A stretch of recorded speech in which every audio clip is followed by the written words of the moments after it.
9:09 de la mañana, lo hemos estado diciendo, prácticamente el mundo no ha parado de hablar desde hace algunos días del Panama Papers. Este escándalo que se ha generado a partir de los documentos que se conocieron, la investigación en realidad periodística llevada adelante y que ha generado en muchísimos países, inclusive el nuestro, repercusiones a nivel local.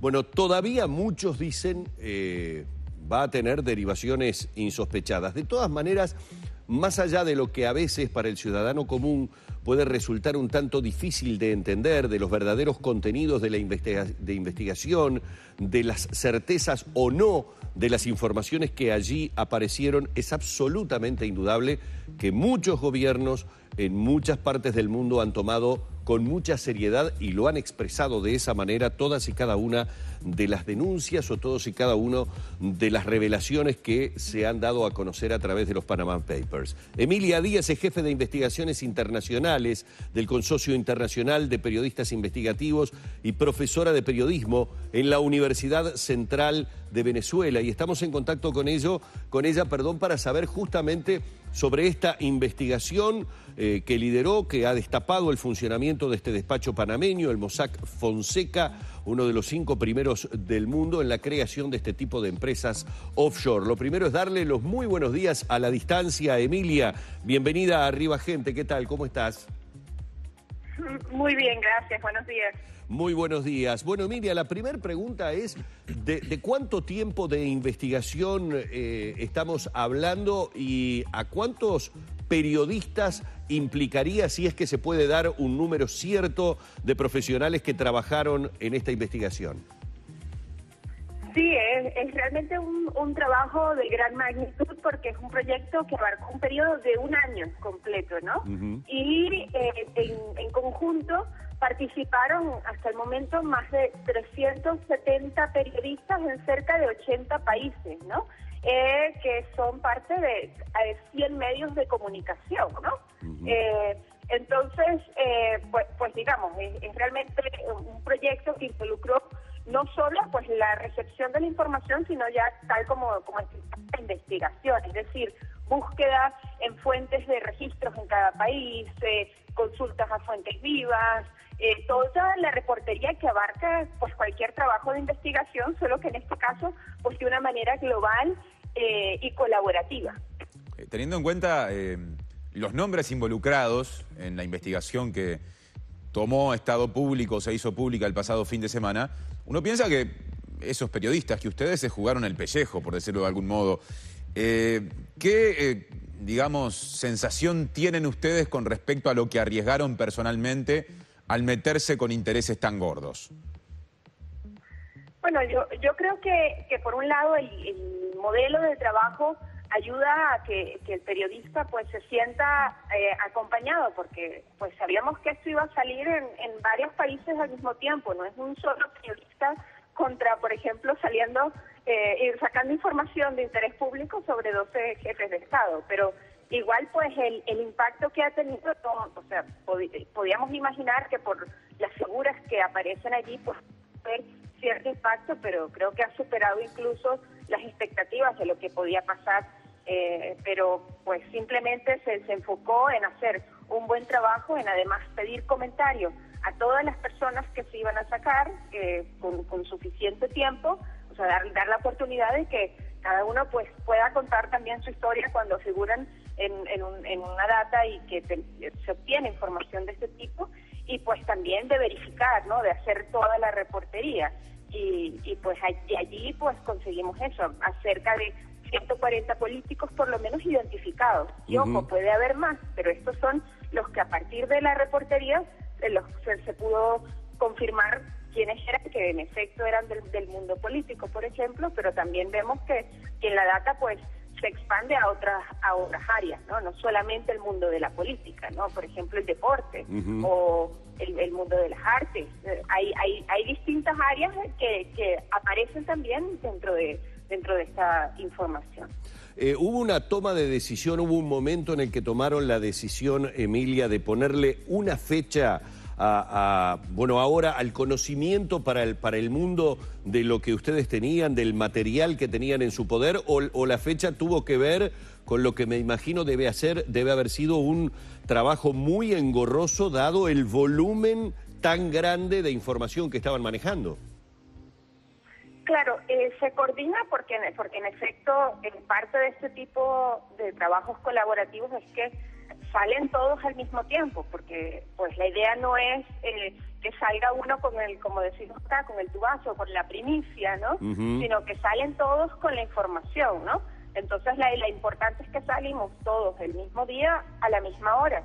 Entonces teníamos unas fechas iniciales de salida y cuando pues vemos que el volumen es tal, pues tuvimos que rodar la fecha, pero sí se planificó, porque también se planifica con cuánto tiempo podemos todos empezar a hacer solicitudes de comentario en los distintos países, ¿no? Y, o sea, como 3 semanas antes se comenzó a hacer solicitudes de comentario a todas las personas que estaban en la data para que diese tiempo por el volumen de personajes también, ¿no? Claro. Entonces todo eso sí, o sea, sí sabíamos cuál era la fecha, aunque como le digo, por el volumen y por la complejidad también de la información, pues esa fecha tuvo cambio porque pues hacía falta hacer el trabajo bien, ¿no? Uno de los responsables del estudio Mossack Fonseca en las últimas horas se defendió públicamente, ¿no? Hizo una cerrada defensa del accionar de su estudio, deslindando responsabilidades, desligándose de eventuales delitos cometidos. ¿Qué lectura haces de estas declaraciones? Bueno, por un lado es interesante saber, a Mossack Fonseca se le contactó varias veces para hacer la solicitud de comentario. Ellos pues dieron respuesta y la información está pues en todos los medios que han publicado la respuesta que ellos dieron, ¿no? Creo que lógicamente se centra en la tarea del abogado, pero aquí los papeles la información que hay pues muestra mucho cómo se involucró la empresa con los clientes y qué tipo de servicios ofrecía, ¿no? Que en muchos casos favorecen pues todas estas prácticas opacas, pero en efecto, o sea, la cartera de clientes es muy amplia. Estamos hablando de más de 214.000 empresas, ¿no? En 21 jurisdicciones. Pero sí vemos que en muchos casos hay empresas, por ejemplo, vinculadas con el mundo de la guerra, por ejemplo, en el caso de Siria, o con traficantes de armas. Y el tema es que un bufete de abogados, en este caso como el de Fonseca, debe hacer un proceso que se llama de debida diligencia. Es decir, cada vez que le llega un cliente, él debe identificar, por un lado, quién es este cliente, si los fondos vienen de un origen lícito, ¿verdad?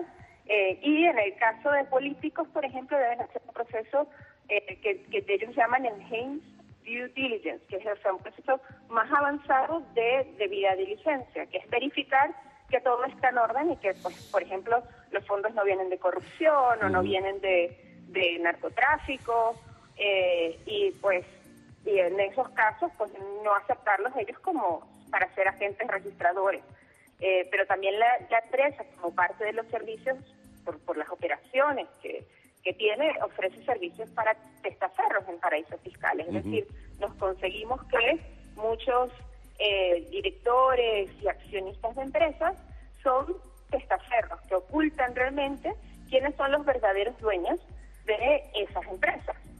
Emilia, uno ha visto a partir del momento de conocerse los Panama Papers diferentes reacciones y movidas políticas. Por decir algo, hace algunas horas, títulos que hablaban de que el primer ministro islandés ha presentado su dimisión porque la firma offshore de su mujer es acreedora de los bancos nacionalizados durante esta crisis. Situaciones similares que se dieron, por ejemplo, en una suerte de comisión digamos, anticorrupción en Chile, donde su principal también dimitió.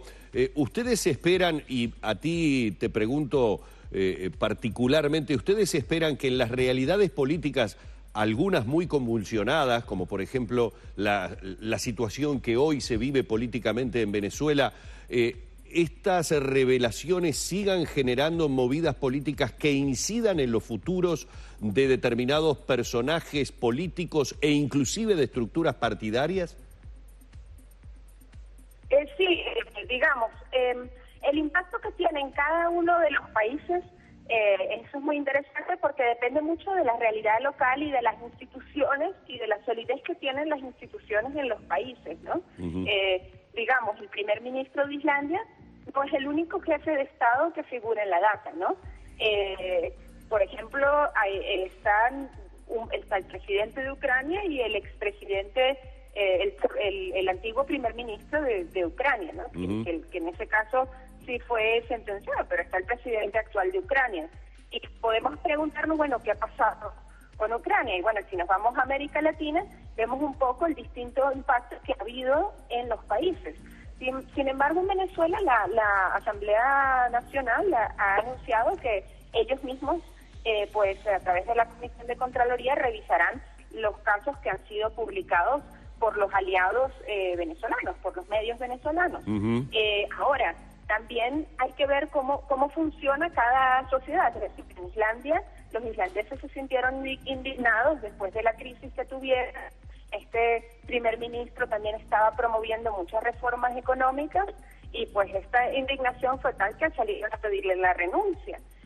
No ha sido el caso en otros países, es decir, y ahí depende mucho de los valores y cómo funcionan legalmente también las sociedades, qué es o qué no es aceptado, ¿no?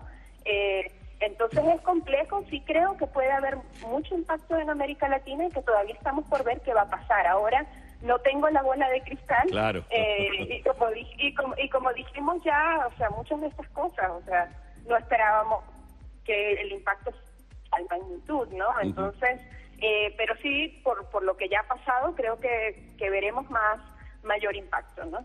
Sobre el cierre de la entrevista, me tomo el atrevimiento de sacarte por un segundo y pidiéndote desde ya una respuesta breve, aunque el tema es importante, del asunto del que veníamos hablando, porque desarrollás tu tarea profesional en Venezuela, justamente a nivel del periodismo, a nivel de la docencia universitaria, de la investigación, y también formando parte de este consorcio internacional cuyo trabajo arrojó estos datos. Venezuela es un país importante para el Uruguay, un socio político, integrante del Mercosur, un socio comercial muy importante, y la cuestión del periodismo, de la prensa en momentos de polarización política en Venezuela se ha puesto muchas veces sobre la mesa. ¿Qué evaluación haces de esa situación, del ejercicio del periodismo allá, en función de este esquema político que se plantea desde que gobierna el chavismo, hoy con Nicolás Maduro en la presidencia? Sí, bueno, hace algún tiempo se hizo un trabajo, el año pasado salió publicado, que se llama Propietarios de la Censura en Venezuela, que básicamente resume cómo más de 25 medios de comunicación dueños, y eso derivó en situaciones de censura, cerraron unidades de investigación, pero por otro lado, todos los periodistas que han estado allí, que creen en un periodismo independiente, que muchos de ellos que han hecho investigación, pues migraron al mundo online. Y en el Internet se ven cada vez más espacios donde hay buenos periodistas que están haciendo un buen trabajo y, pues digamos, está la cara triste de ver muchos medios censurados, muchos medios cerrados y en efecto el acceso a la información es muy complejo, difícil en muchos casos, pero por otro lado vemos que hay periodistas que están dando la batalla por hacer buen periodismo y que han aprovechado la plataforma digital, el mundo de Internet para hacer su trabajo y seguir informando a los venezolanos. Bien, Emilia, queremos agradecerte mucho estos minutos. Obviamente el tema daría para hablar muchísimo más. Hablaste de 80 países y 370 periodistas. ¿Periodistas uruguayos también participaron?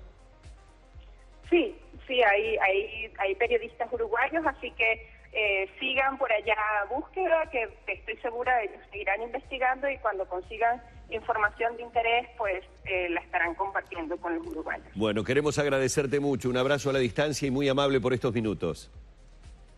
Muchas gracias. Bueno, hemos estado en contacto con Emilia Díaz, integrante de este grupo de periodistas investigadores que ha dado a conocer al mundo los documentos, las revelaciones, bueno, que ha sido bien clara en decir que cree que estamos simplemente asistiendo a la punta del iceberg. Esto es el comienzo de una serie de situaciones que seguramente van a envolver a muchos a muchas personalidades, no solamente del ambiente político, como ella misma lo dijo. A estar atentos entonces.